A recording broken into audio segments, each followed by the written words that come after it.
अस्सलाम वालेकुम dear students, क्या हाल चाल है, कैसे हैं आप सब लोग। Welcome to the base academy, आपका अपना यूट्यूब चैनल।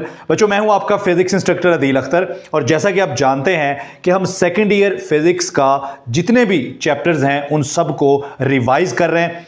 बच्चों, एग्जाम में अच्छे नंबर लेने के लिए अच्छी तैयारी के साथ साथ ये जानना भी ज़रूरी है कि एमसीक्यूज़ और शॉर्ट क्वेश्चंस और long question exam point of view से किस किस तरह के क्वेश्चंस बन सकते हैं या किस किस तरह के क्वेश्चंस बनते हैं। बच्चों, आपको पता है कि सबसे ज़्यादा जो प्रॉब्लम हमें आता है, अगर हम ये जहन बना के जाते हैं कि हमने 85 ओवर 85 लेने हैं तो उसमें हम शॉर्ट क्वेश्चंस भी कर लेते हैं, लॉन्ग क्वेश्चन भी कर लेते हैं, न्यूमेरिकल भी कर लेते हैं, लेकिन प्रॉब्लम हमें कहाँ पर आता है? प्रॉब्लम हमेशा हमें आता है एमसीक्यूज़ में।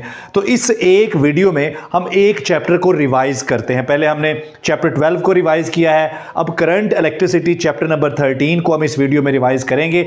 एक एक लाइन का एनालिसिस करेंगे और देखेंगे कि किस किस तरह से एक आइडिया आपको हो जाएगा कि किस किस तरह से शॉर्ट क्वेश्चन, इसमें कुछ जो पास्ट एग्जाम हमारे ऑलरेडी हो चुके हैं उनके जो पेपर हैं वहां से ये आइडिया लेकर हम ये डिस्कस करेंगे। यहां पर एक एक लाइन को डिस्कस करेंगे, किस किस तरह से MCQs, short question, long question के लिए हमने तैयारी करनी है।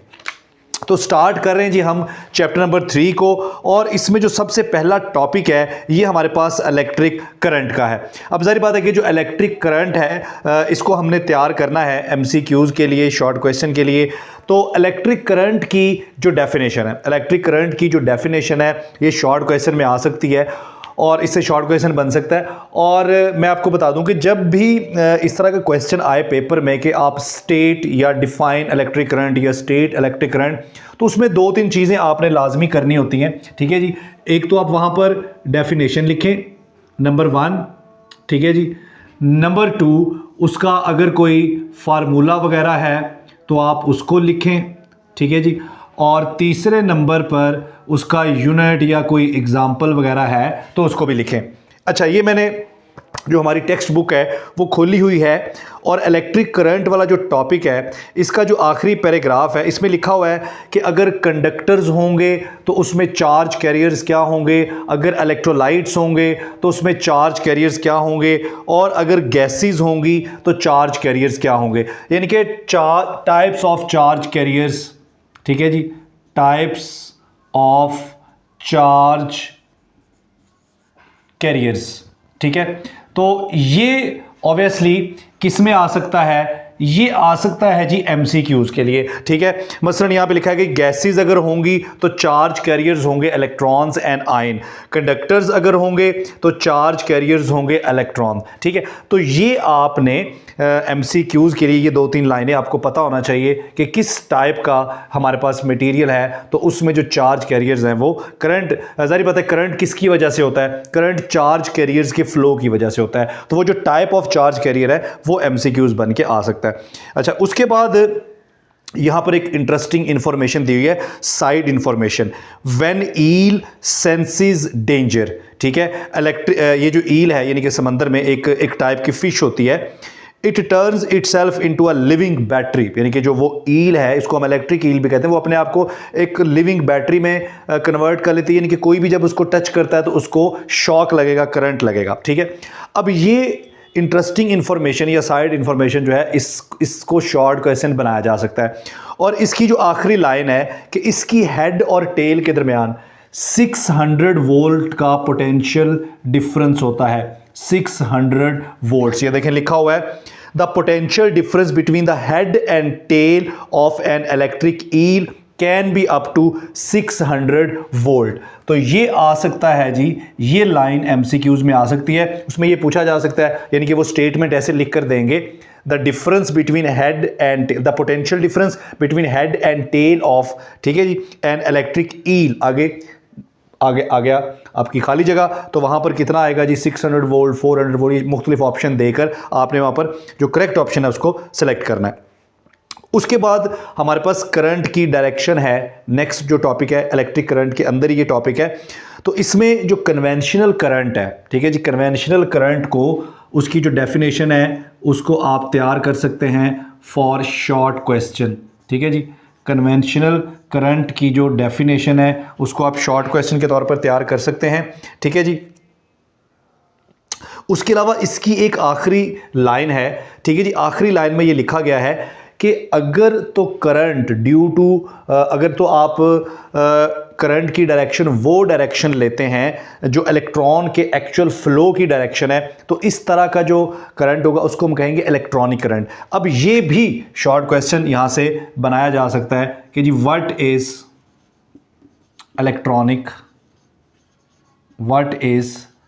इलेक्ट्रॉनिक करंट, ठीक है जी। ये इसकी डेफिनेशन, मतलब इस यहां पर लिखा भी हुआ है, if we wish to refer the motion of electrons we use the term electronic current. यानी कि अगर करंट की डायरेक्शन हम वो डायरेक्शन लेते हैं जो इलेक्ट्रॉन के फ्लो की एक्चुअल डायरेक्शन है। उसके बाद हमारे पास आ रहा है जी next topic, current through a metallic conductor, ठीक है जी। इसको अगर आप पढ़ें तो जो सबसे पहला पैराग्राफ है यहां पर फ्री इलेक्ट्रॉन्स के बारे में बात की गई कि फ्री इलेक्ट्रॉन्स कौन से वाले इलेक्ट्रॉन्स होते हैं। तो इसमें फ्री इलेक्ट्रॉन को आप देख सकते हैं एज अ शॉर्ट क्वेश्चन, ठीक है। यहां से ये हम शॉर्ट क्वेश्चन बना सकते हैं कि जी फ्री इलेक्ट्रॉन्स क्या होते हैं, ठीक है। उसके बाद पहले पैराग्राफ की लास्ट लाइन पे लिखा है the speed of randomly moving electrons depends upon temperature. देखिए अब इसको हम एमसीक्यूज बना लें, the speed of randomly moving electrons depends upon which factor या डिपेंड्स अपॉन व्हाट, तो इसका आंसर क्या आएगा, टेम्परेचर। इसको हम एमसीक्यूज बना सकते हैं। उसके बाद जो नेक्स्ट पैराग्राफ है उसमें ये डिस्कस किया गया कि जब आप इलेक्ट्रिक फील्ड अप्लाई करते हो, जब आप किसी कंडक्टर को बैटरी के साथ अटैच करते हो, ठीक है, तो वहां पर एक इलेक्ट्रिक फील्ड सेटअप होता है। अब इलेक्ट्रॉन जो हैं वो इलेक्ट्रिक फील्ड के ऑपोजिट डायरेक्शन में मूव करना शुरू होते हैं। यानी कि इलेक्ट्रिक फील्ड अगर इस डायरेक्शन में है, ठीक है जी, ई, तो इलेक्ट्रॉन इसके ऑपोजिट डायरेक्शन में मूव करेंगे, ठीक है। तो मोशन ऑफ इलेक्ट्रॉन जो है वो किस डायरेक्शन में होता है, वो नेगेटिव ई डायरेक्शन में, यानी कि इलेक्ट्रिक फील्ड के ऑपोजिट डायरेक्शन में, बिल्कुल एग्जैक्टली ऑपोजिट डायरेक्शन में, एंटी पैरेलल आप कह सकते हैं, या एग्जैक्टली ऑपोजिट डायरेक्शन में मोशन ऑफ इलेक्ट्रॉन्स होता है। तो ये डायरेक्शन, इस डायरेक्शन को हम कहेंगे माइनस ई, ठीक है। अब ये एमसीक्यूज आप बना लें इसको, ठीक है, कि द मोशन ऑफ इलेक्ट्रॉन्स, ठीक है, इन अ कंडक्टर, जब आप उसको बैटरी के साथ जोड़ देते हैं कंडक्टर को, तो उस वक्त जब इलेक्ट्रॉन्स मूव करते हैं तो उनकी डायरेक्शन कौन सी होती है, वो माइनस ई डायरेक्शन में मूव करते हैं, यानी कि वो मूव करते हैं इलेक्ट्रिक फील्ड की डायरेक्शन के ऑपोजिट। उसके बाद यहां पर हमारे पास इसी पैराग्राफ में डिस्कस किया गया ड्रिफ्ट वेलोसिटी को। तो ड्रिफ्ट वेलोसिटी को आप तैयार कर सकते हैं जी कि ड्रिफ्ट वेलोसिटी क्या होती है, ठीक है जी, और कब ये अचीव करते हैं हमारे इलेक्ट्रॉन्स ड्रिफ्ट वेलोसिटी, ठीक है। इसकी डेफिनेशन शॉर्ट क्वेश्चन में आ सकती है। और मैग्नीट्यूड ऑफ ड्रिफ्ट वेलोसिटी, अगर आप गौर करें तो यहां पर इसी पैराग्राफ में लिखा हुआ है कि इसका जो मैग्नीट्यूड है is of the order of 10 raise to the power -3 meter per second, ठीक है। तो ये जो मैग्नीट्यूड है ड्रिफ्ट वेलोसिटी का, इसको आप देख सकते हैं एज अ एमसीक्यूज। और इसी पैराग्राफ में आखिरी एक लाइन लिखी हुई है, the drift velocity, अच्छा, whereas the velocity of free electrons at room temperature due to their thermal motions, ठीक है, इसको आप thermal velocity भी sometime कहते हैं, is several hundred kilometer per second, ठीक है। इसको भी आप as a MCQs देख सकते हैं, ठीक हो गया जी। अच्छा, उसके बाद नीचे एग्जाम्पल 13.1 है, इसको भी देख लीजिएगा। अच्छा, समटाइम ऐसा होता है कि कुछ एग्जाम्पल जो हैं उनको शॉर्ट क्वेश्चंस बनाकर भी एग्जामिनर दे सकता है, इसलिए हमें अगर फुल मार्क्स लेने हैं तो हमें किसी भी चीज़ को नज़रअंदाज नहीं करना। देखें, ये सब कुछ आपको ऑलरेडी तैयार है, आपने सब कुछ पढ़ा हुआ है, सब कुछ तैयार किया हुआ है, लेकिन इस तरह से आप अपने जहन से शॉर्ट क्वेश्चंस एमसीक्यूज बना के देखें कि किस किस तरह से के क्वेश्चन बन सकते हैं। पास्ट जो पेपर है उनको देखें, उनसे आइडिया लें, ताकि जब पेपर में बैठे तो किसी भी किस्म की कन्फ्यूजन का शिकार ना हो। नेक्स्ट हमारे पास टॉपिक आ रहा है जी सोर्सेज ऑफ करंट। इसमें जो सोर्सेज ऑफ करंट है, शॉर्ट क्वेश्चन इस तरह से बना सकते हैं हम, जैसे describe the sources of current. Sources of current कौन कौन से हैं, ठीक है, उनमें से किसी दो के बारे में बताएं, या जितने भी सोर्सेज ऑफ करंट यहाँ पर हैं उन सब के नाम लिख दें। जैसे कि यहाँ पर सेल है, जनरेटर है, थर्मोकपल्स हैं और सोलर सेल है। ये तो शॉर्ट क्वेश्चन हो गया। यहाँ से एमसीक्यूज भी बनते होते हैं। पास्ट पेपर को अगर आप देखें तो उसमें जैसे लिखा हुआ है कि जी सेल वो किस एनर्जी को किस में कन्वर्ट करता है, जनरेटर किस एनर्जी को किस में कन्वर्ट करता है, वो मैकेनिकल को इलेक्ट्रिकल में करता है, थर्मोकपल हीट को इलेक्ट्रिकल में करता है, सोलर सेल सनलाइट को इलेक्ट्रिक एनर्जी में कन्वर्ट करता है। तो ये इस तरह से एमसीक्यूज, ये 4 यहाँ पर सोर्सेज दिए हैं और कोई भी एमसीक्यूज उसका बनाया जा सकता है। उसके बाद अगर आप इफेक्ट्स ऑफ करंट को देखें, देखिए यहाँ से एक शॉर्ट क्वेश्चन बन सकता है कि right the names of effects of current. आप इफेक्ट्स ऑफ करंट कौन कौन से उनके नाम लिख दें, या किसी एक को आप जो है वो उसको एक्सप्लेन करें या डिस्क्राइब करें। इसमें जो पहले 2 है ना, हीटिंग इफेक्ट, मैग्नेटिक इफेक्ट, इनको तो हम शॉर्ट बना सकते हैं, लेकिन जो केमिकल इफेक्ट है ये लॉन्ग है, मेरा ख्याल है इसको शॉर्ट नहीं बना जा सकता, लेकिन इसके अंदर से हमें शॉर्ट मिल सकते हैं। ठीक है, अच्छा हीटिंग इफेक्ट में एक तो यहाँ पर एक फार्मूला है कि हीटिंग इफेक्ट में H is equal to I² RT। अच्छा, ये इक्वेशंस के भी एमसीक्यूज समटाइम बनते हैं कि H किसके बराबर है जी। ठीक है, अच्छा दूसरी चीज़ यहाँ पर जो एप्लीकेशंस हैं, हीटिंग इफेक्ट की एप्लीकेशन कहाँ पर है, कहाँ का इस्तेमाल होता है, इलेक्ट्रिक हीटर्स में, केटल्स में, टोस्टर में, इलेक्ट्रिक आयरन में। मैग्नेटिक इफेक्ट की एप्लीकेशन कहाँ पे है, तो यहाँ पर लिखा हुआ है जी magnetic effect is utilized in detection and measurement of current. ठीक है, all the machines involving electric motors also use the magnetic effect of current. ठीक है, इसको भी एमसीक्यूज बनाया जा सकता है। उसके बाद जो केमिकल इफेक्ट है, इसमें सबसे पहले पैराग्राफ में इलेक्ट्रोलाइसिस के बारे में बात हुई है। ठीक है जी, इसको शॉर्ट क्वेश्चन बनाया जा सकता है। ठीक है, एक और शॉर्ट क्वेश्चन यहाँ से बन सकता है कि इलेक्ट्रोलाइसिस का जो प्रोसेस है, जो वोल्टामीटर होता है, ठीक है, उसके अंदर हम यूज़ करते हैं, उसके पार्ट्स कौन कौन से हैं, जिसमें हमारे पास 2 आते हैं, इलेक्ट्रोड आते हैं, एक को हम एनोड कहते हैं, एक को कैथोड कहते हैं। ठीक है, तो एनोड किसको कहते हैं, कैथोड किसको कहते हैं, इससे शॉर्ट क्वेश्चन भी बनाया जा सकता है, लेकिन एमसीक्यूज भी इसको हम एज अ एमसीक्यूज भी देख सकते हैं। उसके बाद इसी टॉपिक का जो सबसे लास्ट पैराग्राफ है, उसमें लिखा हुआ है एक प्रोसेस के बारे में। ठीक है जी, this example also illustrates the basic principle of electroplating. ठीक है जी, तो इलेक्ट्रोप्लेटिंग क्या है, आगे लिखा भी हुआ है, उसकी आगे डेफिनेशन भी है, a process of coating a thin layer of some expensive metal, for example gold and silver, on an article of some cheap metal. यानी कि चीप मेटल के ऊपर हम एक उसकी लेयर चढ़ाते हैं किसी एक्सपेंसिव मेटल की, तो इसको इलेक्ट्रोप्लेटिंग कहते हैं। अब ये शॉर्ट क्वेश्चन भी हो सकता है कि इलेक्ट्रोप्लेटिंग भाई क्या होती है। ठीक है, और एमसीक्यूज भी यहाँ से हम इसको बना सकते हैं। उसके बाद हमारे पास आ गया जी ओहम्स लॉ। अच्छा, याद रखें कि 2 तरह के लॉन्ग क्वेश्चन पेपर में आते होते हैं। एक लॉन्ग क्वेश्चन जिनके बारे में हम अक्सर ये ख्याल करते हैं कि ये लॉन्ग क्वेश्चन है, ये पेपर में आएगा, क्योंकि ऐसे लॉन्ग क्वेश्चन पिछले एग्जाम्स जितने भी हुए हैं उनमें आए होते हैं, तो हम उनको कहते हैं कि जी ये मोस्ट रिपीटेड लॉन्ग क्वेश्चन, या हम कह देते हैं कि जी ये इंपॉर्टेंट है क्योंकि ये पहले भी आ चुका है, रिपीट हो चुका है।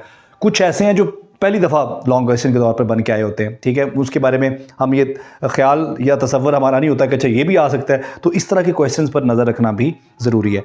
अच्छा, ओहम लॉ आपको पता है कि एज अ लॉन्ग क्वेश्चन पहले भी आ चुका है। ठीक है, यहाँ से सबसे पहला शॉर्ट क्या बनेगा, ओहम्स लॉ की डेफिनेशन। उसके बाद यहाँ पर रेजिस्टेंस का जिक्र है। ठीक है, तो डेफिनेशन ऑफ रेजिस्टेंस,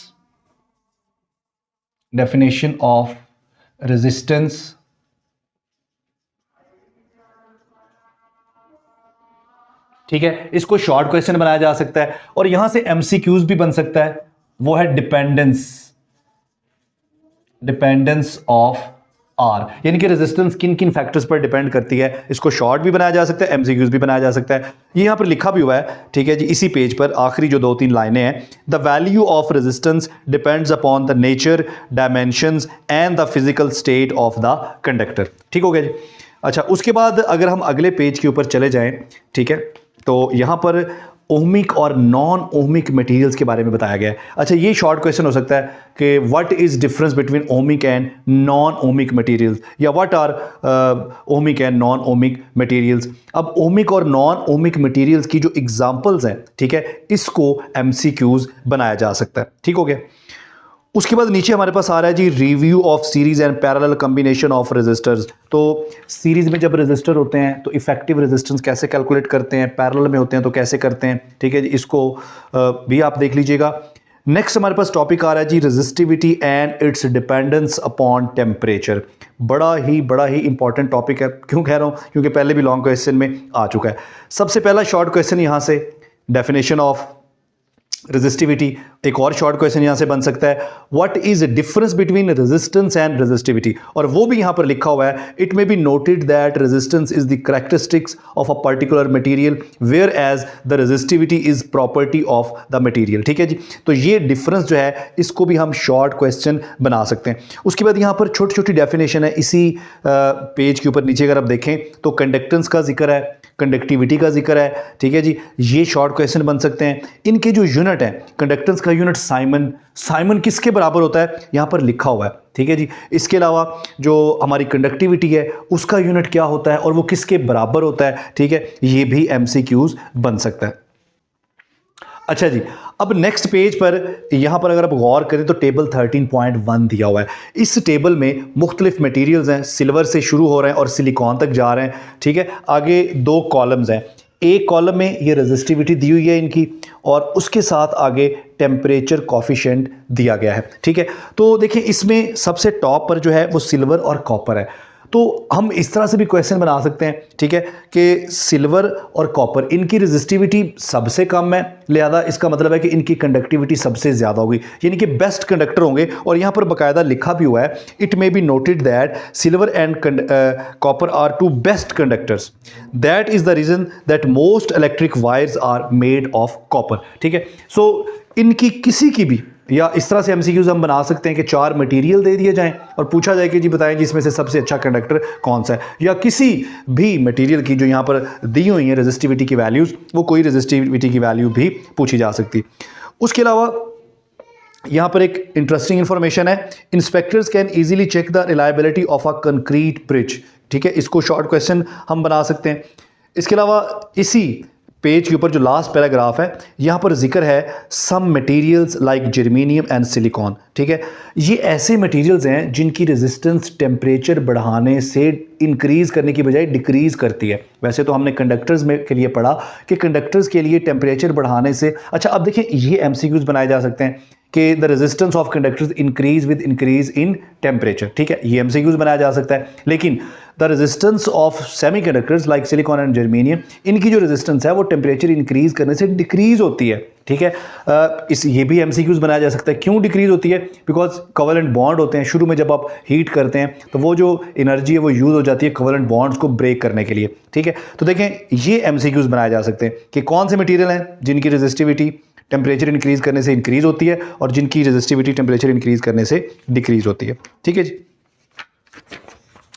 उसके बाद नेक्स्ट हमारे पास टॉपिक आ गया जी colour code for carbon resistance. ठीक है, अब इसके ये कलर कोड अलॉट करने के कोई 4 पॉइंट्स दिए गए हैं। इन 4 पॉइंट्स को शॉर्ट क्वेश्चन हम बना सकते हैं, कोई 2 पॉइंट आप लिखें या चारों लिख दें। ठीक है, उसके अलावा यहाँ टेबल दिया हुआ है, टेबल 13.2, इसमें मुख्तलिफ कलर्स हैं और उनकी वैल्यू है। किसी भी कलर की वैल्यू शॉर्ट क्वेश्चन में पूछी जा सकती, सॉरी एमसीक्यूज में पूछी जा सकती है।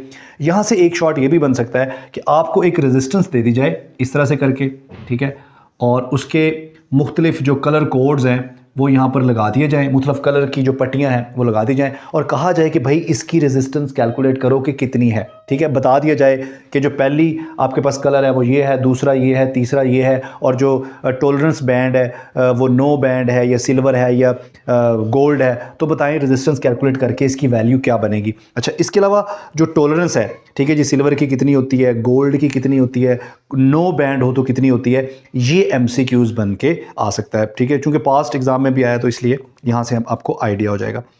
उसके बाद अगर रेयोस्टेट की बात करें तो ये लॉन्ग क्वेश्चन में आ सकता है। ठीक है, इसके अलावा यहाँ से शॉर्ट भी बन सकता है कि रेयोस्टेट जो है उसको डिफ़ाइन करें। और यहाँ से एक एमसीक्यूज मेरे ज़हन में आ रहा था कि हम रेयोस्टेट को यूज़ कर सकते हैं। यहाँ पर लिखा हुआ है दूसरे पैराग्राफ में, अ रेयोस्टेट कैन बी यूज्ड एज, अब देखें यूज्ड एज करके आगे ऑप्शन बताएं जी क्या, तो इसको यूज़ कर सकते हैं हम as a variable resistor as well as potential divider. अच्छा, इस तरह के जो डिवाइसेस होते हैं ना, डिवाइसेस के जो सर्किट्स वगैरह होते हैं उनका भी शॉर्ट बनाया जा सकता है। यानी कि जब आप इसको रियोस्टेट को as a potential divider use करें तो उसका सर्किट बना के दिखाएं, ये भी हम इसको भी शॉर्ट बना सकते हैं। उसके बाद नेक्स्ट हमारे पास टॉपिक आ गया जी थर्मिस्टर। थर्मिस्टर की डेफिनेशन को हम शॉर्ट क्वेश्चन बना सकते हैं, या हाउ थर्मिस्टर्स आर मेड। ठीक है, थर्मिस्टर्स कैसे बनते हैं, हाउ थर्मिस्टर्स आर मेड। ठीक है, इसको शॉर्ट क्वेश्चन हम बना सकते हैं। ठीक है, इसके अलावा यहाँ से एमसीक्यूज भी बन सकते हैं। ठीक है जी, कि नेगेटिव टेम्परेचर कॉफिशिएंट का क्या मतलब है। ठीक है, या इसका जो लास्ट एक पैराग्राफ है वहाँ पे लिखा है thermistors have wide application as temperature sensor.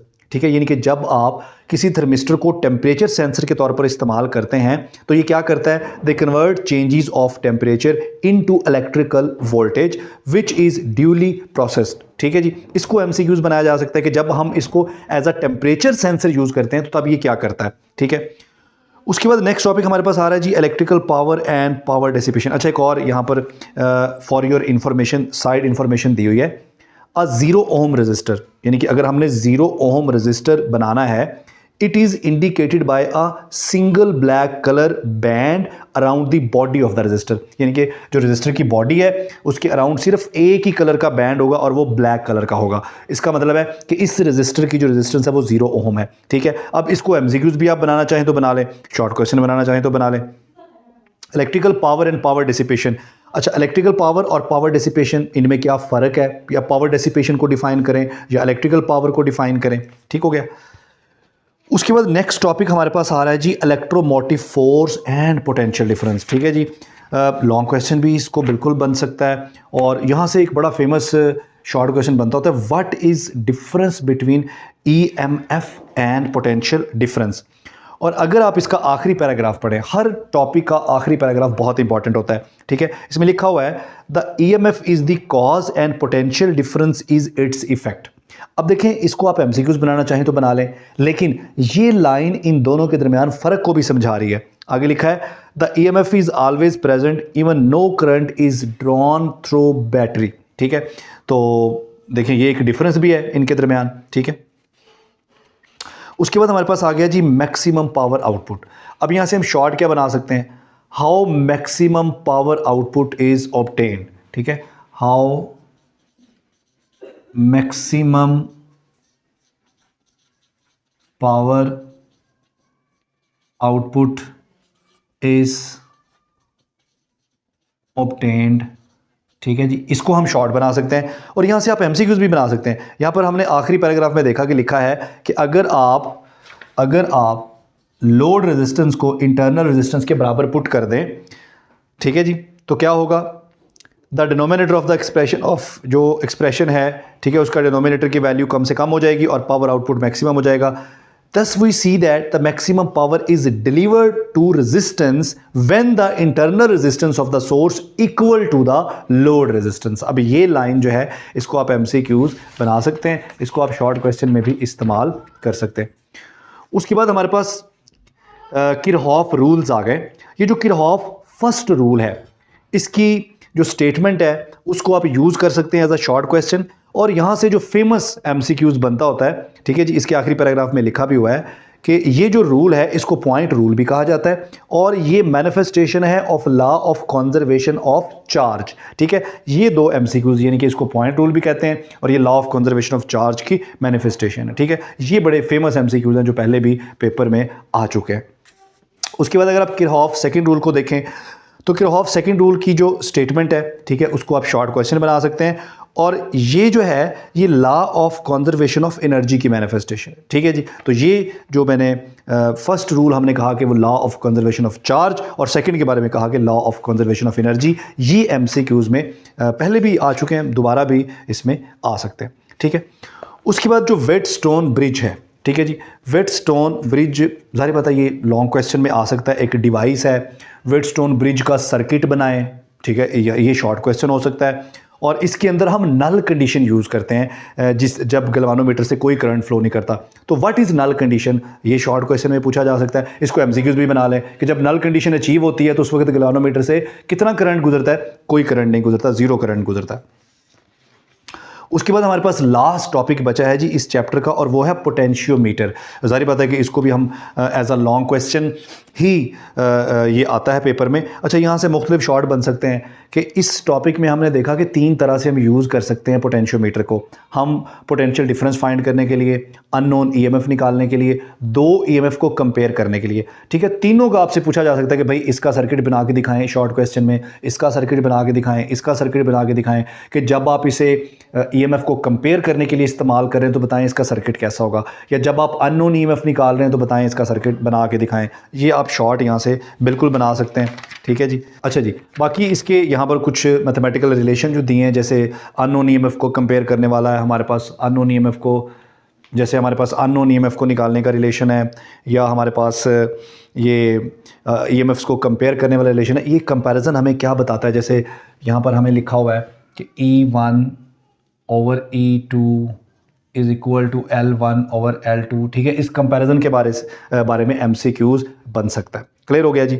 तो बच्चों ये था एक एनालिसिस। ठीक है, इसमें हमने जो पास्ट हमारे पेपर हैं उनको जहन में रख के हमने एक एनालिसिस किया कि किस किस तरह से, किस किस लाइन से, किस किस तरह के शॉर्ट क्वेश्चन MCQs पहले बन के आए हैं, किस तरह से कुछ हमने मज़ीद उसमें इजाफा किया कि मज़ीद किस तरह से आप अपनी तैयारी को देखें। तैयार तो हम सब कुछ करके ही जाते हैं, लेकिन उसको अच्छे तरीके से तैयार कर लिया जाए। ठीक है, ये आइडिया हो कि क्वेश्चन कैसे बनता है, उसका आंसर कैसे करना है, तो मैक्सिमम नंबर हम ले सकते हैं।